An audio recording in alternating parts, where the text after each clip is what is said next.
mas para ajudar a gente a entender como é que nós conseguimos montar as coisas de uma forma interessante. Primeiro vamos entender aqui o problema. Problema. Existem muitos dados que eles têm uma quantidade limitada de opções. Então, por exemplo, quando você tem um dia da semana, qual é a variável que eu uso para representar o dia da semana? Aí você pode pensar, vou representar o dia da semana como um inteiro. Ok? Então ele poderia ter os valores de 1 a 7? Fica bom para vocês? 1 a 7? Então, de 1 até 7, dia da semana. E aí a gente pode associar esse dia da semana a algumas outras características, como por exemplo o nome. Então aí você começa a pensar, então eu vou fazer o seguinte, vou criar uma função pegar nome do dia. std string pegar nome do dia da semana. Então aqui eu tenho o nome, um dia da semana, int dia, e aí um if else. Ok, dia da semana desenrolou. Bora para a próxima. Se você quisesse definir tamanhos de roupa, quais os tamanhos de roupa que a gente conhece? PMG, P, então, tá o quê? É um string isso? É um string? std string, tamanhos de roupa, tamanhos. Então, P, M, mas tem que ter PP também. PP, que mais? PMG, GG, tamanhos. GG, depois de GG, qual é o próximo? Ai, tem o G. Tava em falta. GG ou XG? Aí depois do GG é que tem o XGG? Não tem um tal de X que é o extra, não? Extra grande? XGG. Tudo bem. Então, qual é a ideia aqui? A ideia é que nós conseguimos criar tipos tipos para uma quantidade limitada de valores. E o nome desses tipos se chama enumerações. Enumerações. Então, quando a gente cria uma enumeração, a gente está criando valores que, normalmente valores inteiros, que se relacionam dentro de um mesmo contexto. Então, eu poderia criar uma enumeração dias da semana. Então, meus dias da semana seriam domingo, segunda, terça, quarta, quinta, sexta, sábado. Eu poderia criar uma enumeração cores. As minhas cores poderiam ser vermelho, verde, amarelo, azul. E enumerações são usadas o tempo todo para definir os diferentes valores que algo pode ter. Porque a enumeração ela é muito mais expressiva quando a gente escreve um código. Então, por exemplo, se você quer fazer uma função que vai receber, que quer uma cor em um dia da semana, você pode dizer assim, void pintar. Você quer um dia da semana, dia e uma cor, cor. Pintando o dia. Cor eu coloquei minúsculo, coloquei minúsculo.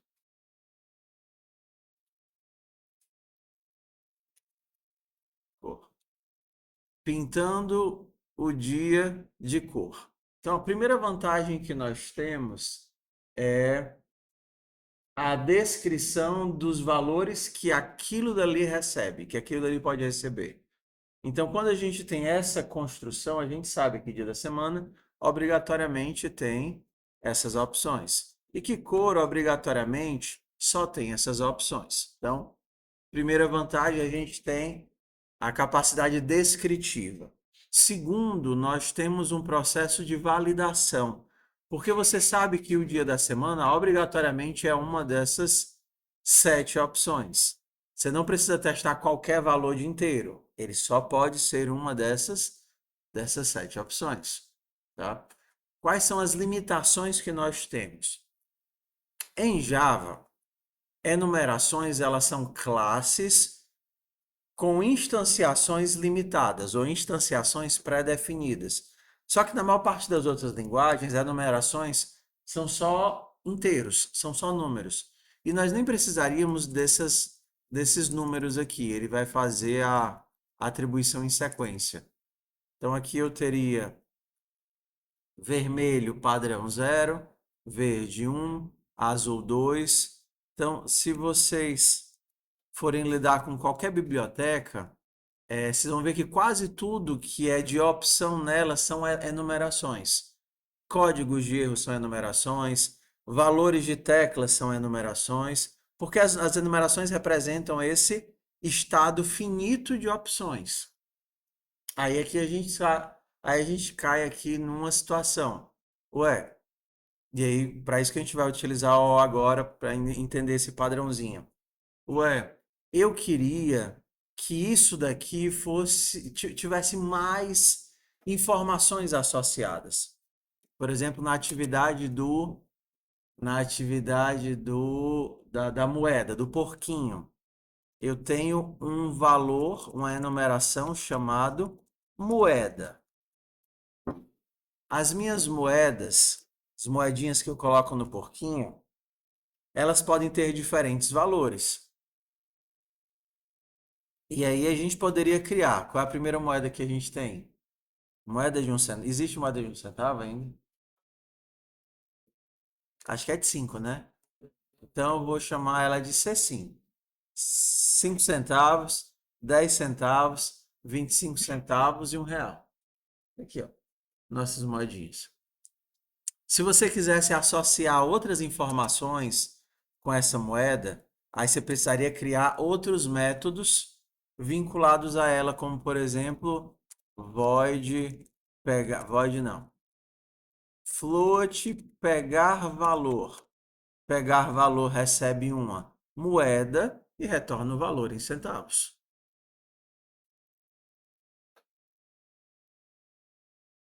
Pegar valor.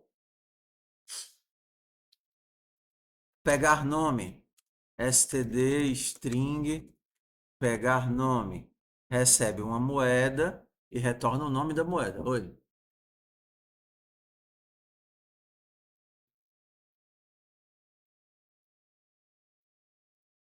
É porque aqui nós queremos. Mapa vai funcionar. Só que o coração aqui é que nós queremos limitar a quantidade de opções descritivas do que eu posso escolher. Então, por exemplo, quando você vai chamar o código, quando você. Do outro jeito, a gente poderia assim.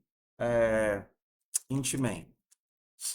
Ó, eu preciso escolher o valor do dado e o valor do dado, por definição, já é limitado. Não é como se eu tivesse. Desculpa, eu tô gordinho. Não é como se a gente estivesse fazendo, a gente fez foi aquele outro, que a gente jogava um valor qualquer para dentro da função, aí ele procurava esse valor no mapa e aí me retornava alguma coisa. Aquilo também é um mapeamento, mas eu jogava um valor qualquer dentro da função, era um string, era um inteiro, e aí ele ia tentar ver se aquele valor casava com alguma coisa. Só que aqui o valor que eu passo já é um valor que está bem definido. E enumerações, elas, por exemplo, o C não tinha booleano. Ele usava uma enumeração chamada, uma enumeração de booleano que era true ou false. Você fazia isso. E aí eu tinha duas possibilidades de valores. Então, por exemplo, estados de calvície. Você pode definir daqui a pouco essa propaganda da manual aqui.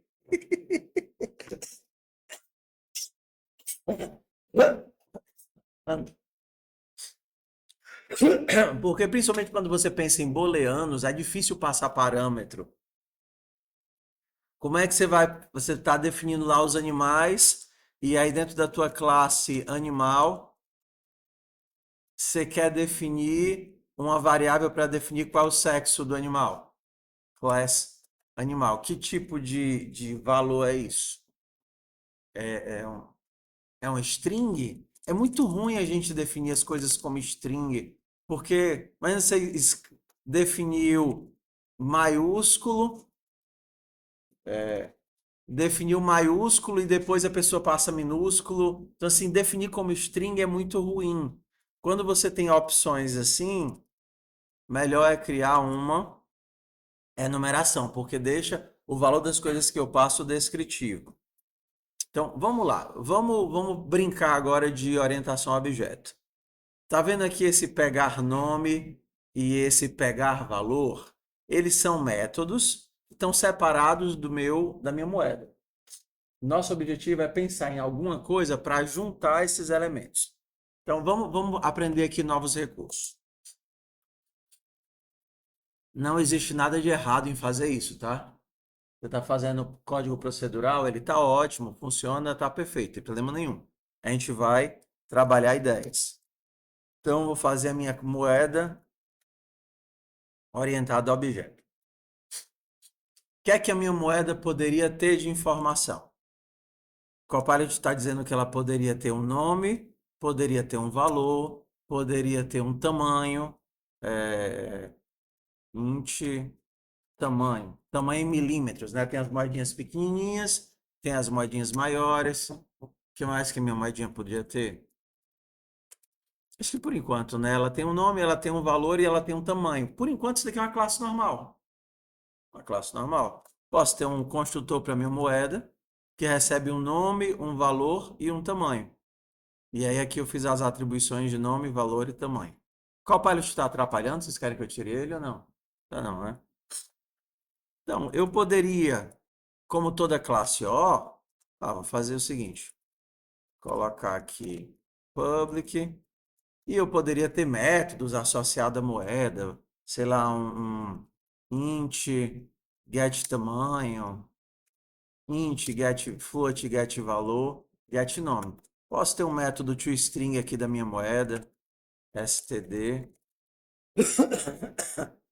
string, tá aqui a moedinha, tá aqui o toString da moedinha. Até aqui eu tenho uma classe normal. Se eu quiser vir aqui na main, eu posso criar uma moeda. Moeda, ó, vou criar minha própria moeda aqui. A moeda do seu David. O nome dela é... Ela vale R$ 5, a minha moeda. Então, o nome dela vai ser R5. R5, o valor vai ser uma moeda de R$ 5. R$ 5. O valor dela vai ser R$ 5, valor em reais. E o tamanho dela, eu quero um moedão. Um moedão aqui vai ser quantos? 40 milímetros, um moedão. E aí eu vou imprimir minha moeda. Ó,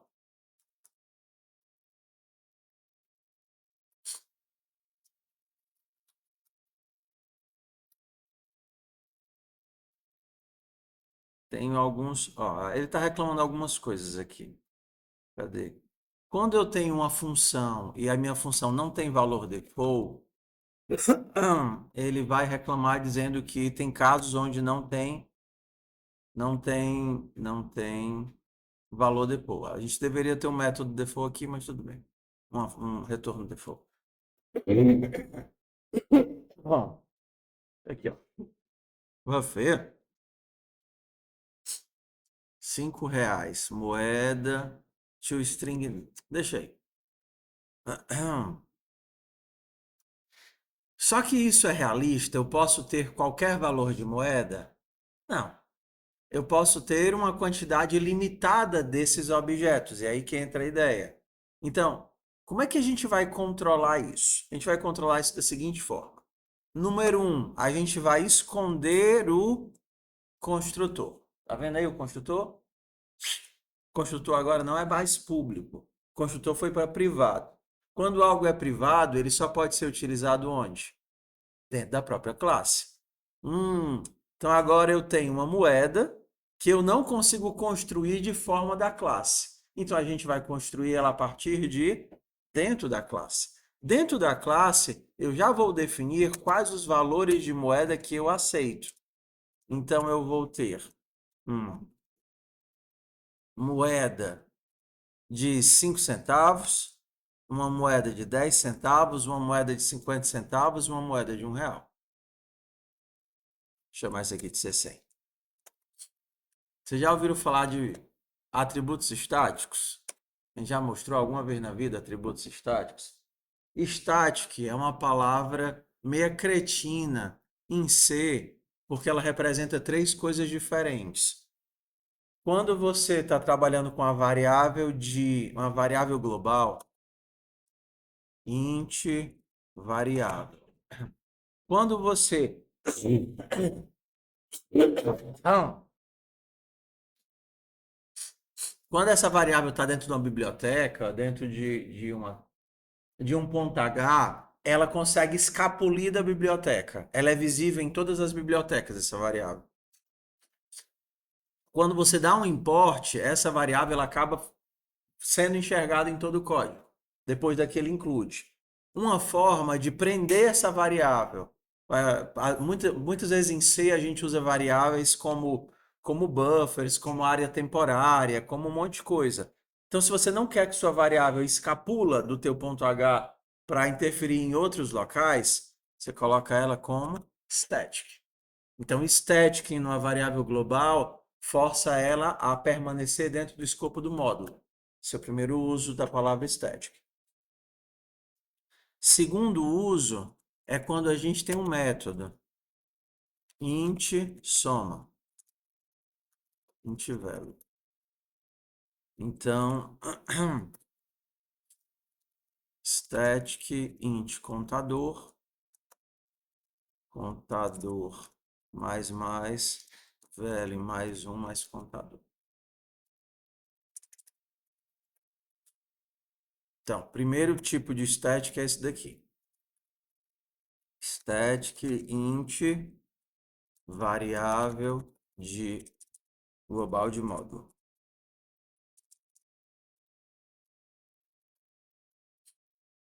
Segundo tipo de static é quando ele é criado como uma variável de função. E isso em C a gente usa muito. Por exemplo, para simular inicialização tardia ou fazer processo de construção. Isso daqui é uma variável persistente. Já usaram essa daqui? Nunca na vida? Arriego. Então, isso daqui é uma variável persistente. O que acontece? Diferente das variáveis de função ou de variáveis de escopo, que quando sai do escopo ela desaparece, ela é desalocada, quando você mete um static aqui, ela se torna uma variável persistente. Ela é criada e nunca mais é desalocada. Ela fica no escopo do programa. Então, contador vai ser inicializado em 0 uma única vez, depois vai para 1. Quando você somar valor com contador, ele vai ser 1. Quando você chamar a tua função de novo, qual vai ser o valor do contador agora? Permanece 1, porque ele não foi reinicializado, e aí ele vira 2. E aí, quando você chamar a função soma pela terceira vez, qual vai ser o valor do contador? 3. E por aí vai. Ok? Ó, uma forma muito útil de usar isso daqui, é quando você tem uma função que antes dela executar, você queria rodar uma inicialização. A tua função precisa carregar algum recurso, ler alguma coisa na memória. Então, para evitar que você simplesmente lance um erro, você tem que fazer isso primeiro, você pode usar a variável static para fazer um iniciar start. Começa com 0. Se a minha variável ainda não startou, start recebe 1 e faz qualquer coisa aí, carrega recurso da memória.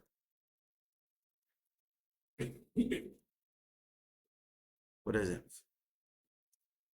Ó, aqui um construtor, uma inicialização tardia.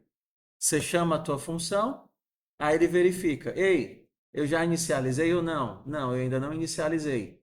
Então, como eu ainda não inicializei, eu vou fazer o que eu tenho que fazer, carregar um recurso, ler um bloco de memória, ou puxar alguma informação importante, ou fazer um setup do mapa, e aí eu seto o start para 1. Todas as outras vezes que a tua função for invocada, ele não vai mais rodar isso, porque agora ele já foi inicializado. Legal. Isso aqui é muito, muito útil. Muito útil. Pô, você vai rodar, construir uma biblioteca que precisa de um startup inicial em alguma coisa. Ok? Pronto. Então, primeiro é a variável global de módulo. O segundo é a variável persistente de bloco. Beleza? Oi. Dentro desse bloco, não. Ela é persistente, mas o nome é exclusivo do escopo. Então ela poderia ter outro nome qualquer em qualquer outro lugar, tá? Ó, um exemplo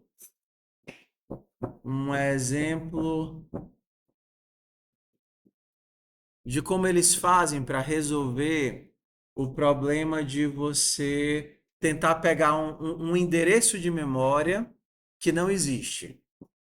Por exemplo, você quer pegar o primeiro elemento de um vetor que está zerado. Se o vetor não está zerado, não tem primeiro elemento. Concorda? Então, faz conta que a tua função é int front, para pegar o primeiro elemento do vetor.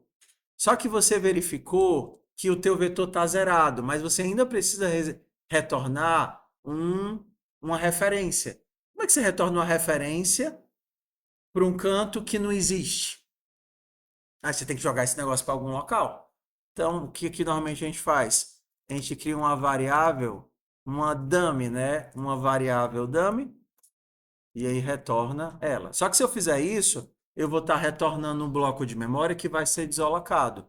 Se eu quero que esse bloco de memória seja persistente, eu crio ele como estático.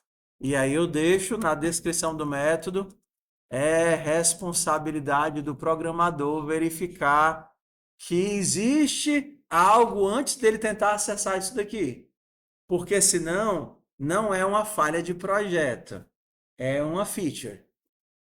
É assim que é descrito no Vector. No Vector diz, olha, se você tentar acessar o endereço de memória, o front de um vetor vazio, isso pode dar comportamento inesperado. É responsabilidade sua verificar se existe ou não existe antes de tentar acessar o bloco de memória. Então, para você não jogar ele para qualquer lugar da memória, você jogou para uma variável, para um bloco de memória que você tem posse. E aí não tem perigo de o cara escrever isso daqui e gerar um problema. Fosse ponteiro, você podia só retornar nulo. Só que não é um ponteiro, ele quer um bloco de memória, uma referência. Então, a forma de fazer isso é com a variável persistente de escopo. Persistente. Útil, muito útil, muito útil. Então, ó, eles são muito econômicos nas palavras-chave. Se eu estou com a variável global, ela fica restrita ao módulo. Ela não vaza. Então, se você criar um ponto H, colocar uma variável global nesse ponto H e der um import do ponto H, a variável vai junto. Só que se você declarar essa variável como static, aí você não consegue enxergar ela fora do módulo. Isso é muito útil para fazer isolamento de variável. Segundo é static de função. E o terceiro é static de atributo e método. E é interessante como as três coisas são completamente diferentes. Quando você coloca um static aqui no atributo ou no método, isso daqui é muito comum, você está dizendo que a variável não pertence ao objeto, ela pertence à classe.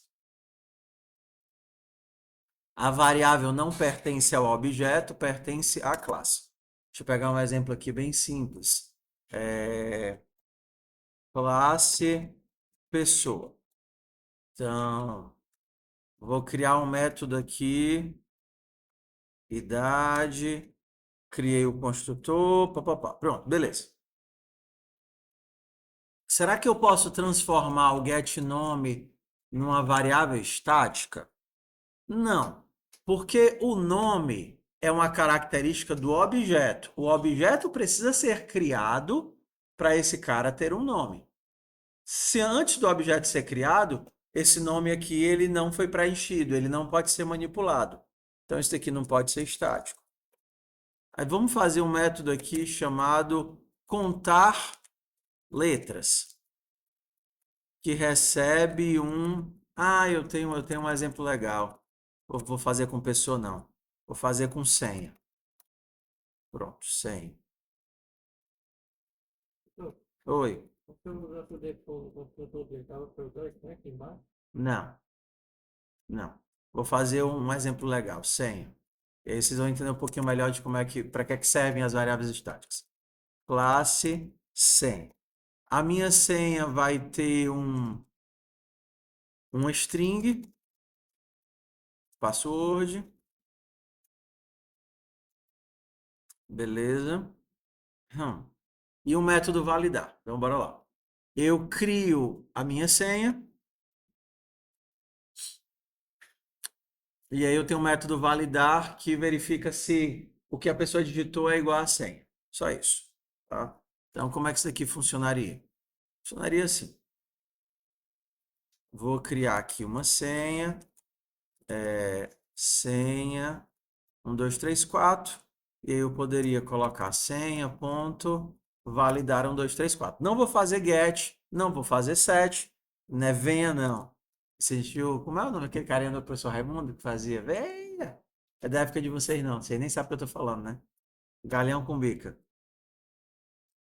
Tá. Ok. Então, vamos brincar aqui com nossa senha. Quais são as opções que eu tenho de validação? Eu quero que a minha senha tenha pelo menos 8 caracteres e tem que ter um caractere especial. Como é que eu faço isso aí? O que eu tenho de opção? Ah, e você pensa, eu vou criar aqui um método set. Void set senha. Tem que ter 8 caracteres e mínimo de 8 caracteres.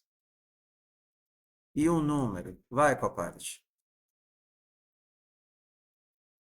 Vai, Copilot. If.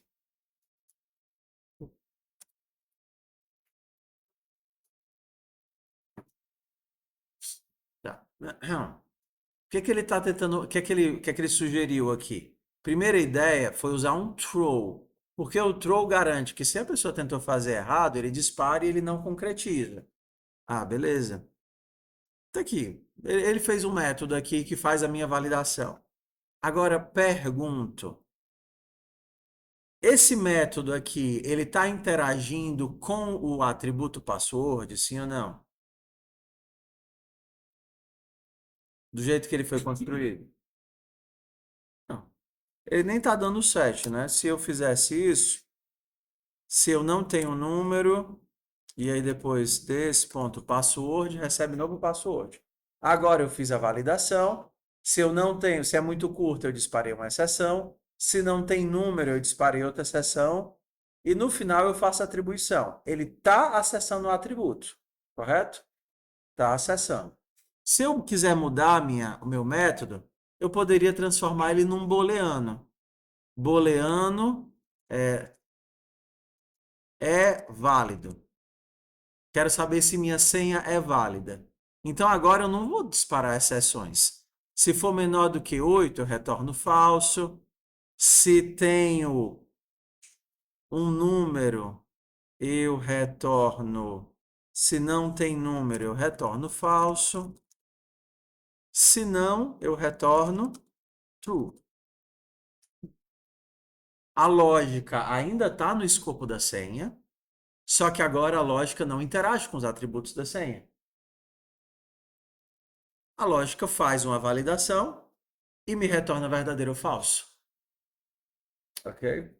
Quando a gente tem esse tipo de método que está relacionado ao escopo, mas não interage, não altera o estado, não interage sequer com os atributos, uma sugestão, né, e até uma coisa que o Python faz por obrigação, é elevar esse método a método estático. Ele diz, já que você não interage com nenhum atributo, esse método não precisa dos atributos para poder funcionar. Coloca esse método como estático. Ele é uma função normal, tá vendo? Ó? Ele é só uma função normal, porque ele não interage com os atributos. Só que ela foi arrastada para dentro. Ó, isso aqui é uma função normal, nem com os atributos ela interage, concorda? Só que ela quer ser colocada dentro do escopo da senha, porque ela faz parte da lógica da senha, das funções que eu uso com a senha. E aí, para dizer que ela não interage com os atributos, a gente coloca isso daqui como método estático. A gente está dizendo, esse método não é do objeto. Esse método é da classe. E por incrível que pareça, a quantidade de métodos estáticos que a gente cria, mesmo sem perceber, é altíssima. Porque às vezes a gente só quer fazer uma validação, um teste, e não quer interagir diretamente com os atributos, mas quer colocar aquela informação dentro do bloco porque eles fazem sentido. Eles fazem sentido de estarem juntos. E aí esse static diz isso, olha, isso daqui é da classe, não é do objeto. Então, como é que a gente poderia fazer isso daqui, ó? Se senha ponto é válida 1, 2, 3, senha válida, senha inválida. E aí você poderia utilizar esse método que você fez em várias outras situações. Por exemplo, aqui na atribuição do password, ó. Se é válida, eu faço atribuição. Se não é válida, eu disparo um argumento. Então a gente ganha um pouquinho de flexibilidade. A gente tem um método que pode ser utilizado sem um objeto, mas ele também pode ser utilizado para manipular o objeto. Tudo bem aí? Ok? Então, quando eu penduro algo na classe, ele também passa a ser persistente, porque a classe existe independente de eu criar ou não criar um objeto. Vou pegar aqui um outro exemplo. Classe elemento.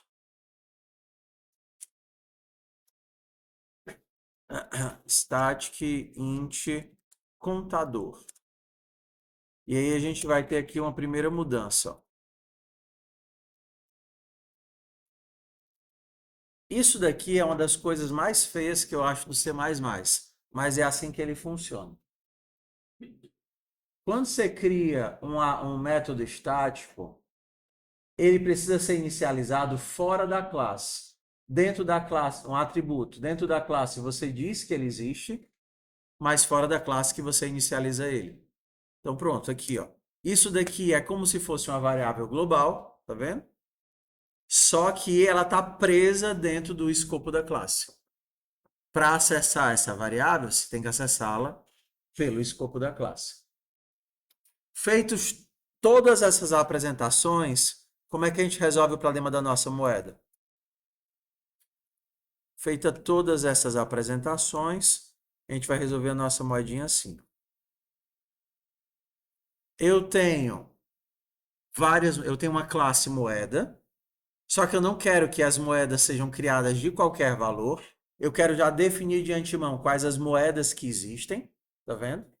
Essa daqui são as moedas que existem. Elas foram criadas de dentro da classe moeda. C5, C100, C25, C50, C10, C100. E agora basta eu inicializar isso daqui. E aí eu já terei moedas inicializadas que já têm os seus valores e os seus métodos. E aí, por uma limitação do C++, ou uma característica dele, a gente precisa fazer as inicializações fora da classe.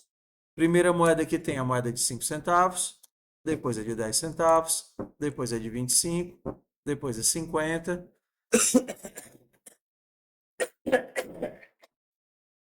Ego. Depois é de R$ 1. O que foi que a gente conseguiu com essa construção? A gente tem uma classe que se comporta como uma classe normal, que tem seus atributos, que tem seus métodos, tem seu get, set, toString, lógica, mas a quantidade de objetos manipuláveis dessa classe já está limitada de partida. Eu não posso criar outras moedas. Eu posso só utilizar as moedas que foram definidas na criação da classe. Quando a gente fala de padrão de projeto, a gente está falando de modelo de montagem. Você está vendo que a gente tem um monte de recursos de PO. A gente tem o construtor, a gente teve que esconder o construtor, teve get, set, método estático. Então, quando você precisa de uma classe que se comporte como enumeração, é assim que você constrói, usando esses recursos. Isso. Oi. Poderia deixar, eu tinha feito uma forma diferente, do seu construtor público e em seguida botei sete moedas, aí passando o valor da moeda, e dando retorno disso aí tudo. Não, tudo bem. A gente poderia usar só com enumeração normal, com os métodos de acesso. O que eu estou tentando mostrar é que existem modelos, moldes, que já são padrões, que já são utilizados. Oi. Ah, não, pensei que estivesse falando comigo. Que já são utilizados para resolver problemas. Então, como é que eu utilizaria esse código aqui? Então, se eu quisesse uma lista de moedas, então, deixa eu criar aqui uma lista de moedas. Include vector. Int, não, std vector de int moedas. Não, vector de int não. Vector de moeda, ó, pushback. Quais são as opções de moedas que eu tenho? C5. Estão todas dentro do escopo das moedas, ó. C50, C100. O que você está reclamando? Ah, eu deixei como privado. As moedas são públicas. Só o construtor que é privado.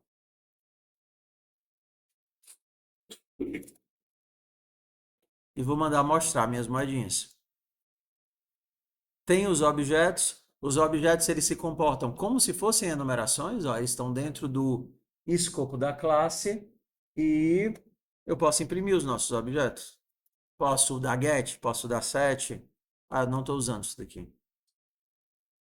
Eram só exemplos, né?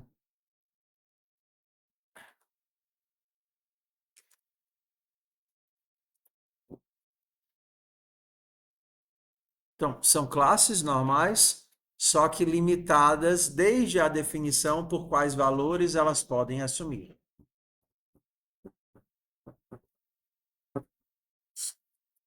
Vamos lá, eu vou mandar esse modelo aqui, vocês fazem com. Vamos fazer com. Dia. Ah, ah, ah, Adaptem esse daqui para dia da semana, então, vai. Bem simples. Vou mandar aqui no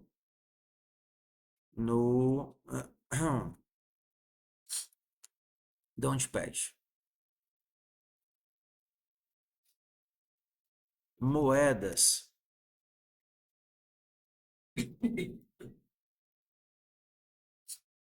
Adaptem esse modelo para dia da semana. Cria a classe dia da semana.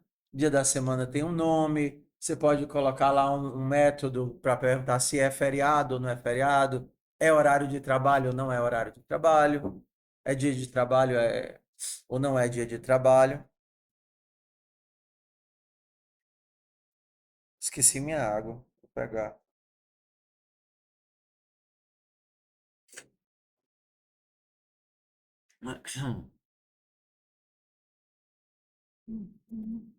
Classe, dia da semana. Aí vocês podem colocar lá. Nome, código, o que mais de útil aqui? De método. ToString, get, é fim de semana. É fim de semana. Booleano é fim de semana. Vou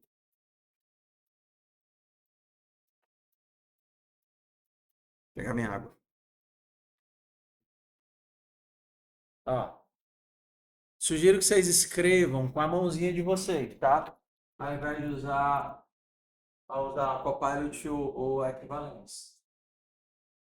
Você já viu esse modelo aqui de construção ou não? Quando você cria um método, quando você joga um método para fora da classe, ele precisa do delimitador de escopo. Por exemplo, se eu quisesse fazer esse toString fora da classe, eu teria que fazer assim. Aqui dentro eu coloco o tipo e aqui fora eu posso criar o corpo. Só que você tem que dizer que isso daqui é do método moeda o toString, tá? Então existe essa redundância aqui, você tem que dizer que é isso. Então, quando a gente criou aqui as moedas, isso daqui é o delimitador de escopo, eu estou dizendo de onde é esse método, esse é o tipo e esse é o modificador de tipo. Tem que ser criado juntos. Aí a gente não coloca o static lá embaixo. Peguem um modelo e façam aí o fim de semana. Moeda, tá não? Moedas, desculpa. Moedas.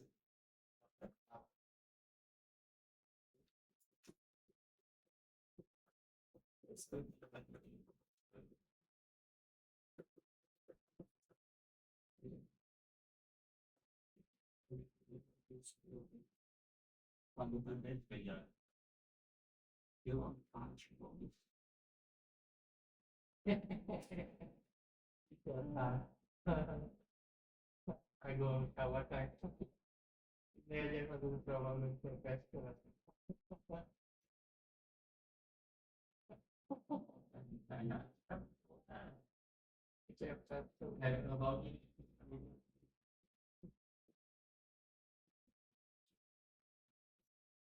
Eu já não esqueci do seu segundo quiz.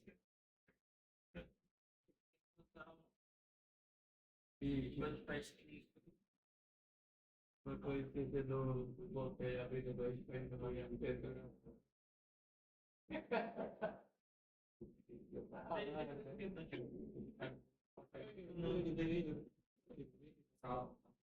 Isso essa essa negócio lá no ginásio, né? E parece que ele tinha os pais lá dentro, ele pega ele pega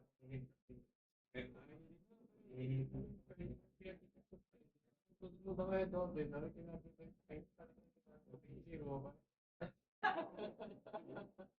fez que ele já era uma coisa que ele não vai deixar.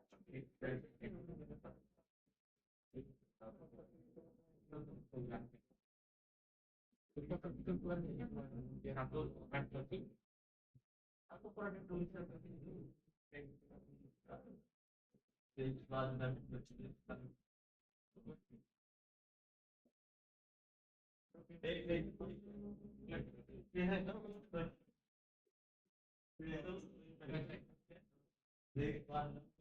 É um lugar mais da. E o negócio do bloqueio.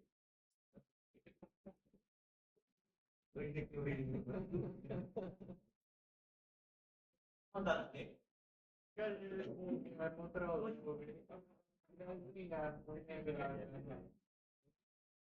é isso.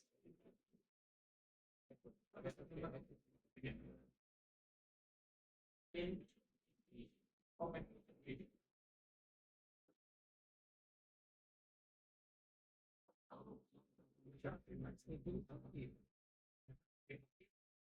anda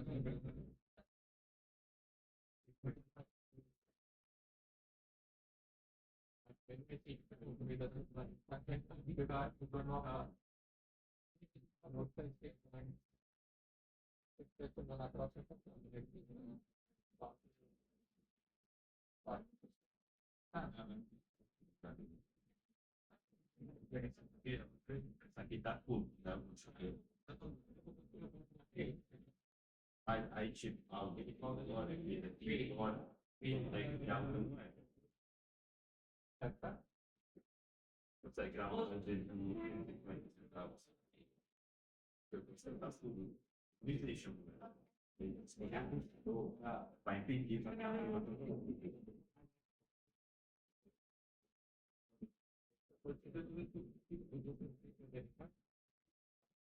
Ah, o que tá passando? Não, mas eu estou procurando já faz tempo. É que eu estou dizendo, aqui eu só posso escolher e já existe. Você vai me dar Vejo o que na orelha. não sei como ele escolheu, não tem dizer. Ela está aí escolhendo aquela lá criança, criou. Veja que só tem essas quatro opções, né? Agora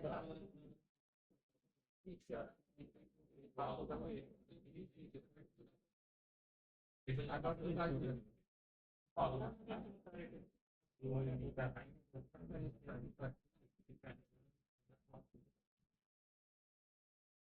Aí, tipo, não tem como ele criar algo que não existe, porque ele vai ficar lá. Porque aquele que pode tirar que eu tiver. Hoje, até viciado.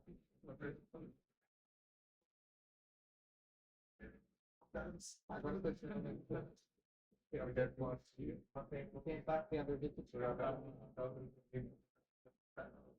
eu devo uma confusão, né? Ou é qual legal é uma coisa que ele aí eu passei para nossa foi pode vir e aí ele vai contar não,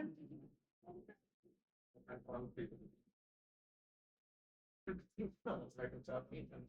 Agora eu vou tentar criar. Guarda porque está tudo deve por aí eu faço faz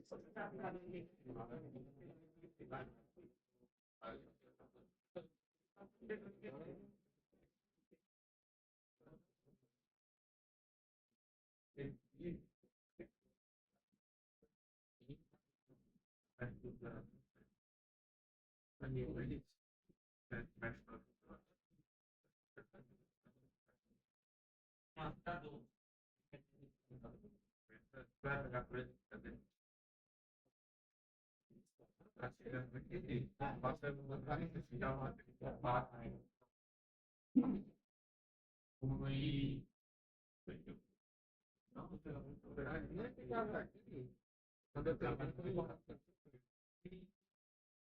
Pode poder por aí. Pode ter. eu vou fazer uma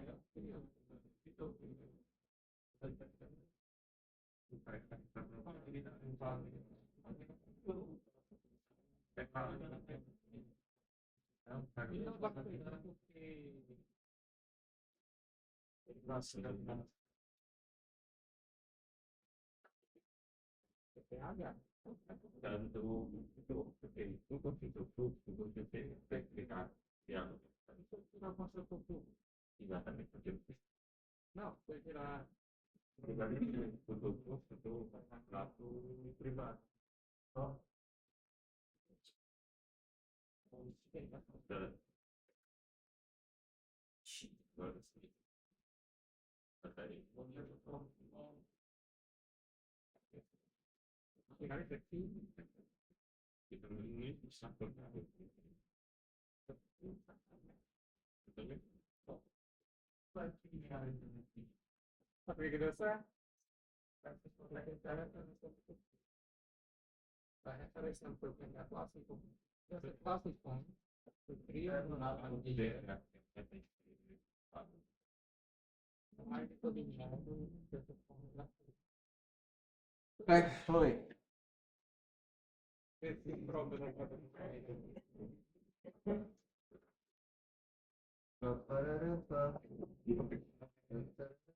construir dessa Você criou várias. Ah, entendi. Você criou métodos que retornam moedas, né? E como os métodos. Então, bem, porque dessa forma não precisa dentro, fora do coisa que já está lá embaixo. sim.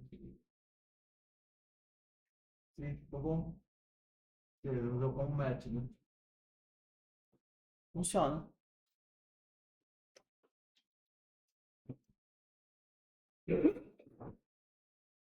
Vamos para o segundo conteúdo de hoje. Não é bem um conteúdo, mas é mais uma adequação do que nós já vimos, tá? Do meio, praticamente todas as atividades daqui para o final, elas vão trabalhar com a ideia de CRUD. Só que eu nunca falei para vocês de CRUD, mas vocês já viram. Sabe o que é um CRUD? Pronto, o pessoal que fez aí banco de dados, né?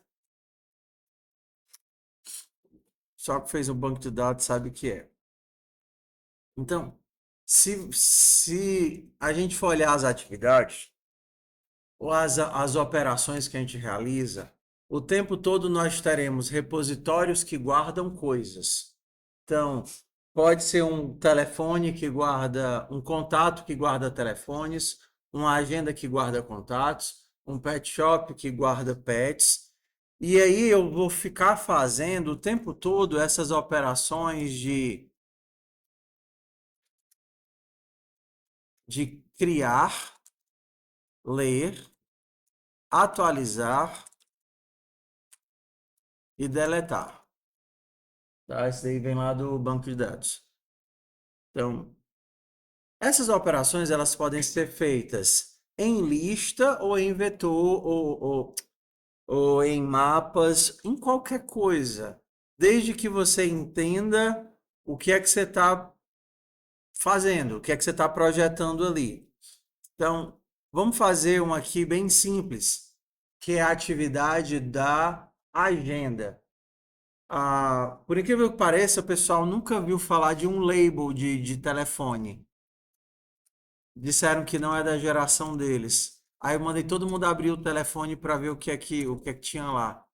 Using namespace std. Quando vocês criam, se vocês abrirem a agenda de telefone de vocês, vocês vão ver que do lado de cada telefonezinho, você pode colocar um nome associado. Vocês já viram isso alguma vez na vida? Nunca viram? Pega seu telefone aí, pega. Abra aí a sua agenda de contatos.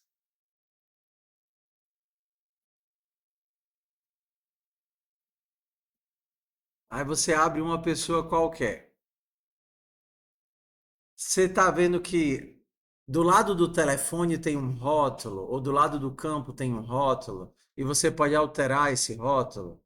Por exemplo, aqui tem o rótulo casa. Cadê? Rótulo casa. Um labelzinho. Que no meu caso você clica aqui para editar o telefone e aí você pode escolher o label. Tem mobile, trabalho, família, principal, caramba, fax, outro customizado. Acharam aí o rótulozinho do label? Então, toda vez que você salva um campo, você pode associar um nome com esse campo. Para os que nunca tinham visto na vida, prazer, tá? Isso é um rótulo, ok? Então, vamos fazer aqui uma construção em duas camadas. Nós teremos contatos que guardam telefones e nós teremos agendas que guardam contatos. A gente vai fazer em duas camadas. Para ficar mais interessante a construção, o nosso telefone ele não vai ser só uma string. Ele vai ter o rótulo do telefone e o número do telefone. Então, eu tenho um rótulo e um número. Deixa eu fazer aqui um toString para ele. Include SSString. String str nome e número. Bem simplesinho, só para guardar a informação, não tem lógica aqui associada.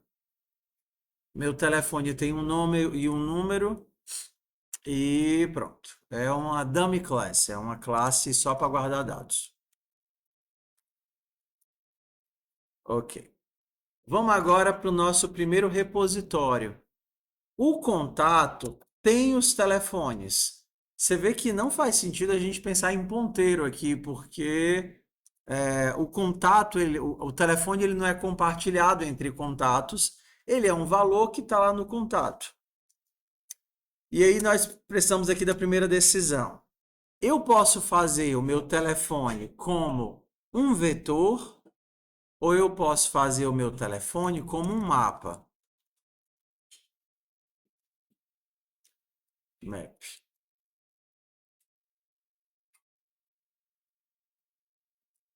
Porque eu quero, no meu projeto, que ele não possa ter dois rótulos iguais.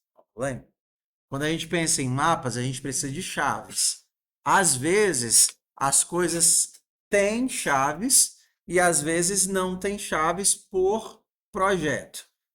Vamos lá, quando você, aqui na universidade, qual é a chave que identifica você? A matrícula. Quando você liga para pedir uma pizza, qual é a chave que identifica seu endereço? Nunca pediram uma pizza na vida, não? Aí como é que você faz? Você liga e o que é que eu quero a pizza de calabresa com cebola. Aí a pessoa pergunta o quê? Não.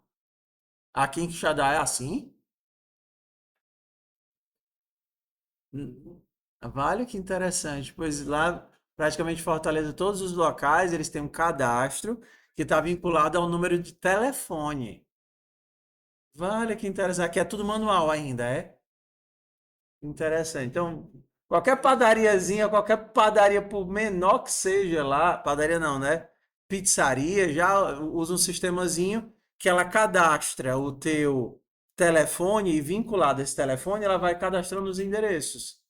Todas as pizzarias que eu conheci lá já faziam assim.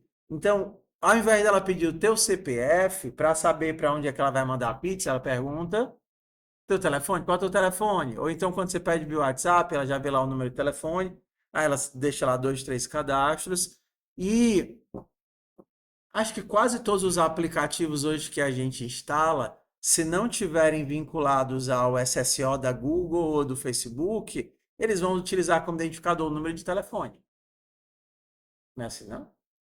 Você não bota o número de telefone para validar que você é você, ou que você tem acesso, recebe o código. Então, o número de telefone é uma chave. Mas às vezes as coisas nem sempre fazem sentido por questão de simplificação. Você pode no seu celular colocar vários contatos com o exato mesmo nome.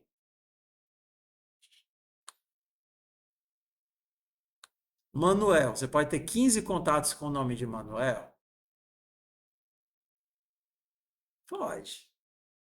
15 contatos com o nome de Manuel. Manuel, claro, você poderia ter um contato só com vários campos de telefone, mas por uma questão de simplificação, de logística, ele permite duplicar e depois vai te sugerir para fazer o merge. Então, assim, ter uma chave ou não ter uma chave significa restringir ou não restringir acesso por um identificador. Isso é uma questão de projeto. Então, talvez para nós faça sentido eu ter vários labels repetidos e tudo bem, não tem problema nenhum. Não tem problema nenhum porque o foco aqui é o telefone. Mas para o nosso treino, você só vai poder ter um telefone, um label para cada telefone. Um fixo, um TIM, um Oi, um telefone da mãe, um telefone de recado, um endereço do fax, tá certo? Então, vamos lá. Isso daqui é o meu contato. Vai, menos, Copilot, menos. Criei aqui só o contato. Por que ele está reclamando que eu não posso criar um vetor de telefones? Tá como público? Tá. Por que eu não posso criar um vetor de telefones? Muitos poucos argumentos para a classe vector. Ah, eu nem tenho classe vector.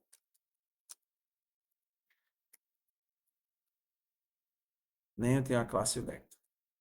Então, bora lá. Criei um contato e eu vou criar alguns métodos. Primeiro método, eu vou fazer void add phone. Eu vou receber um string label e um string número e jogar o fone para dentro da lista de fones. Vamos começar fácil. E void rmphone. Eu não quero remover por índice, eu quero remover por rótulo. String label.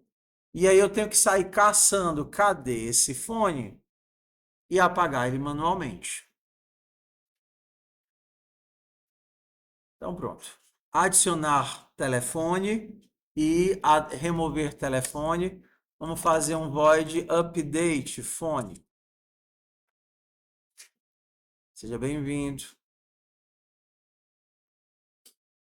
Pronto. Vamos seguindo aqui a ideia. Vamos seguindo aqui. Por que é que nós viemos parar aqui e para onde nós queremos ir? Quero passar para vocês a ideia de, em código, né, em memória, criar um modelo de repositório, ou seja, um elemento que armazena dados de outro tipo. No nosso caso simples, o contato armazena telefones. E eu quero ser capaz de, através do contato, adicionar, atualizar e remover pontos. Todo mundo junto ainda? Ok. Como o contato atua como um repositório de telefones, eu preciso de métodos que me ajudem a inserir, atualizar, remover, obter. E como esse cara foi feito como uma lista, o tempo todo eu vou precisar percorrer a lista para caçar esse telefone. E isso é muito ruim. Aqui, ó, um monte de for. For. O código fica horrível. Então, quando você tem que fazer algum tipo de CRUD ou algum tipo de repositório, a sugestão é criar métodos auxiliares e deixar as buscas todas lá. Então, por exemplo, bora aqui saber se existe booleano, existe label. Saber se o label existe. Percorri, se eu encontrei, ele existe. Se eu não encontrei, ele não existe. Simples.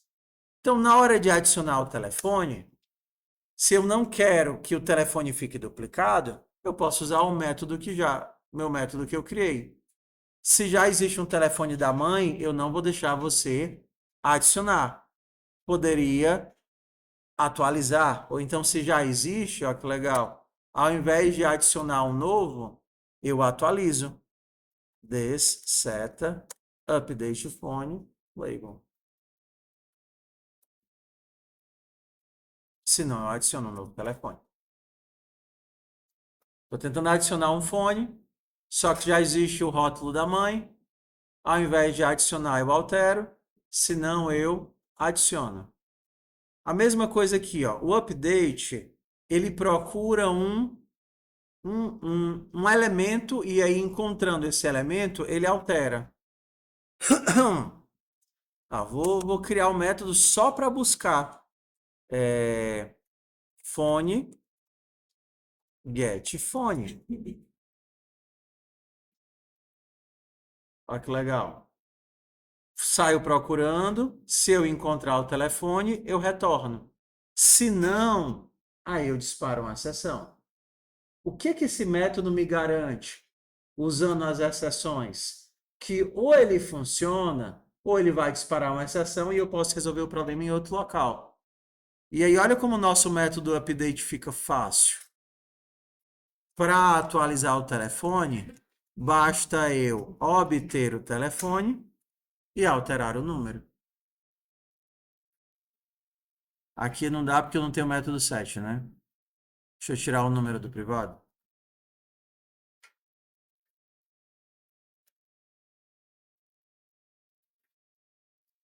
Fazer o método set aqui para ele. Void set nome, void set número. Set número de número. Então, começando a usar as coisas que nós aprendemos. A exceção me garante que esse método, que esse fluxo só continua se esse cara tiver dado certo. Então aqui eu não preciso tratar, fazer os ifs e elses aqui, porque se tiver dado errado, sobe para quem chamou o update. O RM. O RM precisa de um índice, porque sem um índice eu não consigo manipular. Mas que coisa feia é botar for aqui dentro de código de lógica. Vou fazer aqui.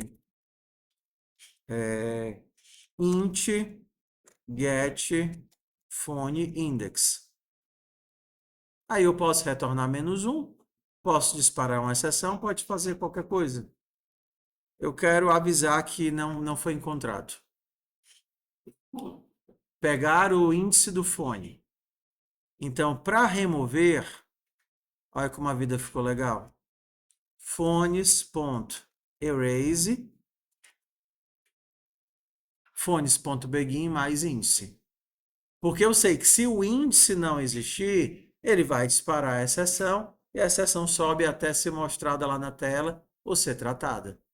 Foi o que eu fiz aqui, ó. Eu escondi a camada de get aqui dentro. Para obter o dado, ele está escondidinho aqui, seja pegando a referência, seja pegando o índice, seja verificando se ele existe. E aqui eu tenho adicionar, tenho atualizar e tenho remover. Por que que isso daqui é útil? Porque se vocês entenderem o que é que está sendo feito aqui, os códigos daqui para frente vão ficar muito mais simples, porque tudo agora é código de acesso. Exemplo, atividade lá para você inserir fulano quer inserir a Mariana no grupo do WhatsApp. Fulano tem que existir, o grupo tem que existir, Mariana tem que existir, o fulano tem que sair do grupo, fulano tem que ser administrador do grupo, o fulano tem que estar no grupo, a Mariana não tem que estar no grupo. Imagina que você vai fazer um monte de fiéis do tamanho desta carniça. Ok? É muito mais fácil você só deixar as exceções dispararem nos cantos apropriados e só chamar o teu código de lógica, deixando que a camada de validação, né, os gets, façam o trabalho dela e a camada de lógica faça o trabalho dela. Ok? Ó, adicionar fone, atualizar fone, remover fone. E aí essas camadas elas vão se empilhando. Por exemplo, vamos fazer agora a agenda. O que é que a agenda tem? A agenda tem contatos. Contato tem telefones e a agenda tem contatos. Tudo que a gente fez para o contato em relação ao telefone, a gente vai fazer para a agenda em relação ao contato. A agenda gerencia contatos, contatos gerencia telefones. Só que agora, para dar uma mudada, a gente não vai fazer com vetores, a gente vai fazer com mapas. Porque o mapa já tem o método de inserir, já tem o método de obter. A gente não vai ter que ficar fazendo for para conseguir obter os elementos e manipulá-los. Então vamos lá. Como é que eu crio um contato? O Copilot está sugerindo um monte de coisa, eu vou ignorar. Adicionar contato.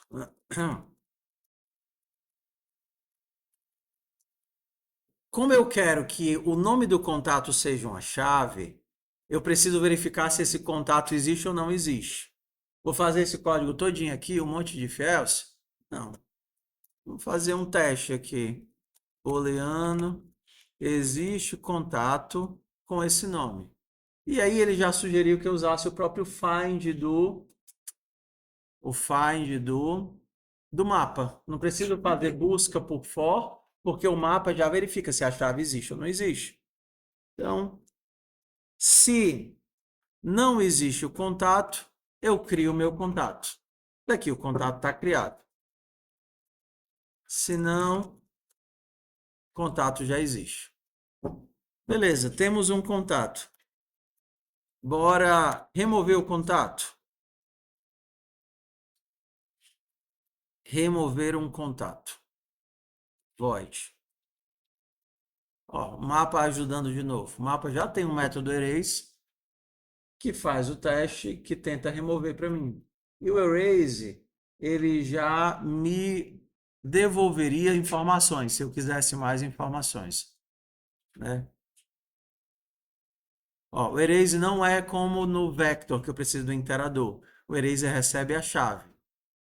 Eu passo a chave e aí ele me devolve quantos elementos, a quantidade de elementos apagados. Ó, a quantidade de elementos apagados. Quisesse deixar o meu código mais seco, mais limpo, se apagar for igual a 1, é porque eu consegui apagar. Se apagar for igual a 0, é porque eu não consegui apagar. E aí, se eu não conseguir apagar, eu posso dizer que o contato não existe.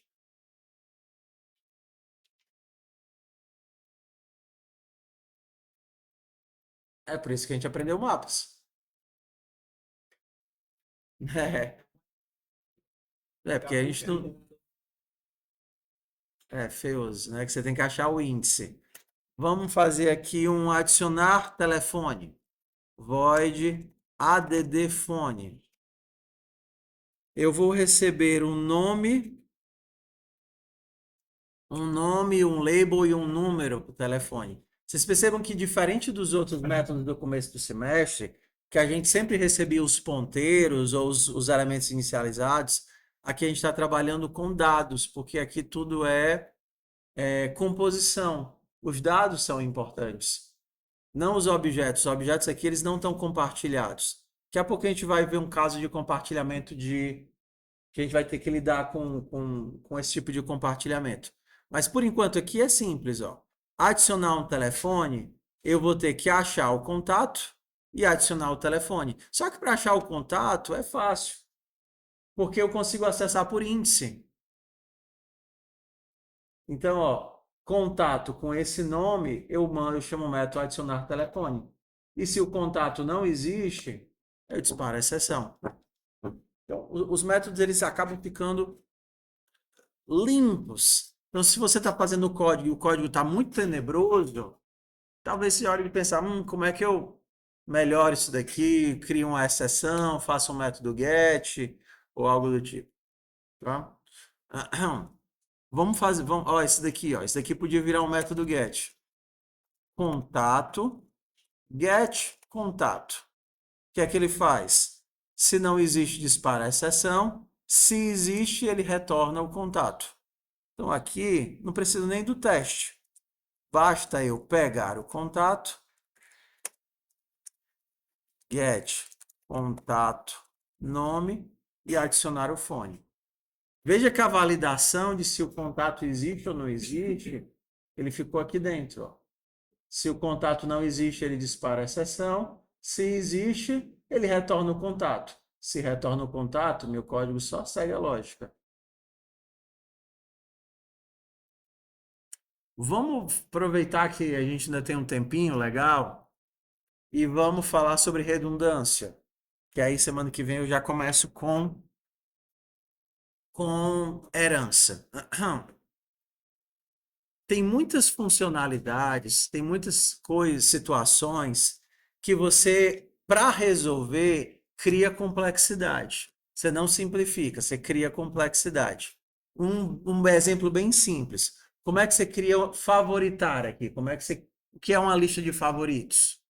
Vocês colocam favoritos no telefone de vocês nem sabem o que é isso. Ah, professor, nem sabia que tinha isso no telefone. O que é isso?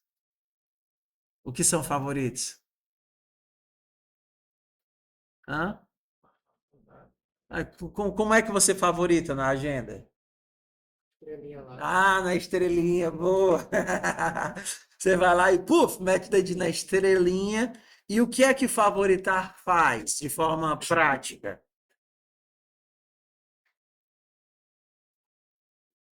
Exato. Então, o favoritar cria uma lista separada. Não separada, né? Cria uma lista especial no qual eu consigo encontrar aqueles contatos de forma mais rápida. Aí a pessoa diz assim: ah, professor, é que nem o fixar lá do WhatsApp. Não. O fixar faz o quê? Joga para o começo da lista, porque a lista do WhatsApp é ordenada por acesso. Quem fez o último acesso vai para cima. Quando você fixa um contato, você está jogando ele para o começo da lista. Então o WhatsApp ele não é um mapa, o WhatsApp é literalmente uma lista que está sendo ordenada por último acesso. Mas vamos lá. O que seria para a gente, em termos de código, criar favoritos? Favoritos. Bora lá, vou dar opções. Quando você estiver pensando na funcionalidade, você pode começar pensando onde é que ela fica. É o contato que sabe que ele é favoritado ou a agenda que sabe quem são os favoritos? Ou os dois?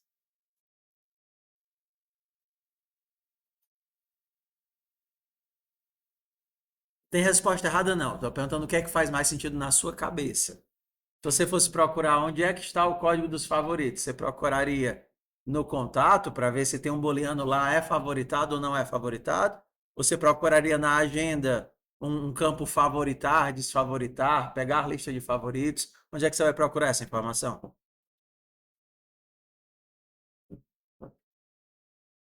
A agenda sabe. O contato sabe que ele é favorito?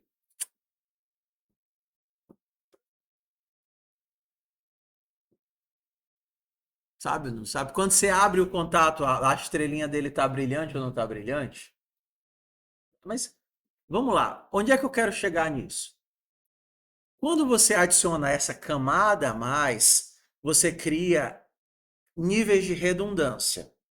O que é isso? Você vai ter informação duplicada em alguma situação, em algum aspecto, e vai ter que manter. Então, exemplo, se você tem que o contato sabe que ele é favorito, quer colocar só lá para a agenda pegar os favoritos, se ela não tivesse nenhuma lista especial, o que é que eu teria que fazer? Percorrer todos os meus contatos para saber quem são os favoritos ou não. Na hora que eu percorro, eu tenho uma lista de favoritos. Então, uma implementação, e talvez a mais simples de todas, seria só o contato saber se ele é favorito ou não. Essa daqui é a implementação mais simples e com menos redundância. Se eu sou favorito ou não sou favorito.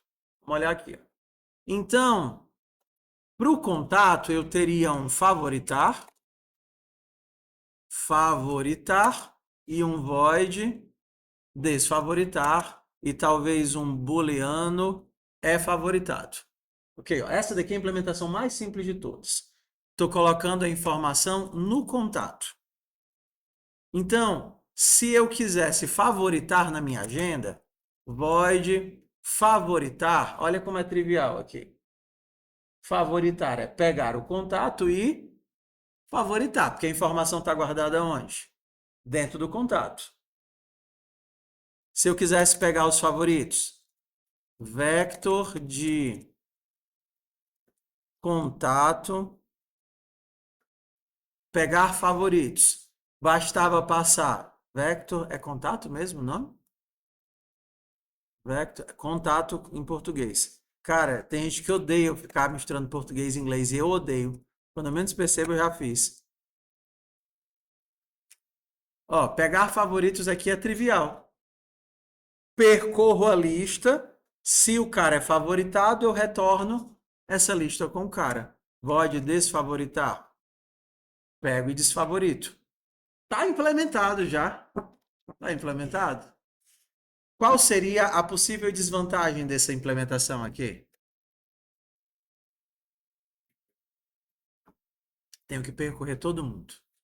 Toda vez que você clicar, toda vez que você quiser os favoritos, ele tem que percorrer todos os contatos para saber se o contato está ou não está favoritado para fornecer uma lista à parte.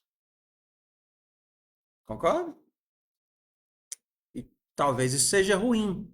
Aí você pensa, tenho que resolver essa situação, porque o desempenho está ruim. O cara tem 10 mil contatos, toda vez que ele clica para ver os favoritos, ele tem que percorrer todos os 10 mil contatos para saber quem são os favoritados ou não, para poder mostrar. E aí você vai precisar de outras soluções. Dependendo do que você pense, aí você cria o que a gente chama de redundância. Beleza, ó. Vou manter aqui uma lista. Vou manter aqui uma lista de favoritos. Manter uma lista de favoritos. Se você está mantendo a lista de favoritos, o que é que você tem? Você tem que manter a consistência dos seus dados. Redundância implica em problema de consistência. Então, quando você adiciona um contato, beleza, ele não está na lista de favoritos. Mas o que é que você tem que lembrar de fazer quando você remove um contato? Você tem que lembrar de. Entenda, eu falo lembrar como quem diz, eu tenho agora pedaços de código que tem que ser escritos juntos. E aí você vai ter que fazer um método só para lidar com isso, escrever isso numa outra camada, porque é um ponto de erro. Você lida com os contatos e você vai ter que lembrar de tirar dos favoritos. Então, agora eu tenho uma lista para não precisar mais ficar percorrendo, mas eu tenho que alimentar essa lista e eu tenho que manter a integridade dessa lista. Então, ó, favoritar. Toda vez que eu favoritar um contato, eu tenho que jogar ela para dentro da lista de favoritos. Toda vez que eu desfavoritar, eu tenho que tirar da lista de favoritos. Agora, pegar os contatos é trivial, é só retornar a lista de favoritos. Mas quando eu quiser remover, eu tenho que verificar se está nos favoritos e remover dos favoritos. Tem forma de resolver isso sem precisar ficar fazendo essas costuras manuais? Tem padrões para isso. Para você fazer um pendurado dentro do outro, eu vou criar a minha camada de favoritos como uma camada à parte. Quem já viu o banco de dados, sabe que você tem como fazer gatilhos entre tabelas. Para quando você altera uma situação numa tabela, isso daqui automaticamente alterar em outros locais. Você tem como fazer essas situações em código também. Fazer penduricalho, entenda? Eu falo penduricalhos, mas não de forma negativa, né? Fazer links, né? Fazer ligações no código para quando você faz uma alteração, automaticamente isso é propagado sem que você tenha que ver, né? Enxergar isso daqui. Fazer situação de cache, tem um monte de coisinha legal para fazer.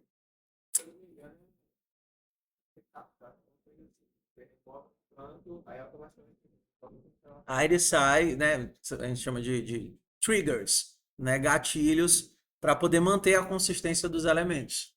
Manter a consistência dos elementos. Então, o favoritos é a atividade da agenda. Uma forma legal de fazer isso seria assim, ó. Tá vendo? Que aí você não precisa ficar percorrendo o vetor. E aí você consegue fazer busca. Por que é que não pode ser assim? Olha que legal. Pergunta boa aí de prova. Por que é que não dá para ser assim? Se você tem o contato estático nos dois e fizer alteração em um deles, a alteração vai ser vista no outro? Não, que são contatos diferentes. Aqui eu não preciso de um shared PTR, porque o bloco de dados gerenciado já está aqui. Quando esse cara for removido, a memória vai embora. Mas eu preciso de alguma forma de referenciar, de enxergar aquele cara. A mais simples é essa. Contato. Olha como fica fácil. Então, favoritar. Eu marco no contato E aí, na minha lista de favoritos, eu adiciono ele. No meu mapa de favoritos, eu adiciono ele. Desfavoritar, eu desfavorito no contato e na minha lista de favoritos eu removo ele. Se por acaso eu quiser os favoritos, basta percorrer os favoritos. Para. Ai, Copilot. Tô preguiça já. Percorri a minha lista de favoritos jogando para dentro do que eu quero. Que eu já tenho uma lista. Basta mudar de mapa para vetor para poder retornar. Se eu remover o contato, basta remover da lista de favoritos. Ó, criei uma camada de acesso, né, para deixar o meu código mais otimizado. Mas isso veio com custo, que foi o quê? Manter a integridade, que agora eu tenho a mesma informação em dois lugares. Eu tenho a informação do contato, eu tenho a informação do favorito no contato e eu tenho a informação do favorito na lista de favoritos. Tudo bem? Então, é um trade-off, né? Você ganha velocidade por um lado, você está com tudo otimizado, você tem os seus acessos otimizados, para não ter que fazer buscas desnecessárias, e você perde por outro, você adiciona complexidade. Ou a tua complexidade vai ser adicionada em termos de controle de código, que você está tendo que controlar manualmente, ou a tua complexidade vai ser adicionada via padrões. Poderia ter feito isso daqui de outra forma, por exemplo, criado uma outra classe só para poder gerenciar os favoritos. E aí a agenda ficaria oculto para a agenda, mas estaria em outro local. Tudo bem, meu povo? E vou só pegar a chamada. A gente vai ficar faltando aqui mais duas aulas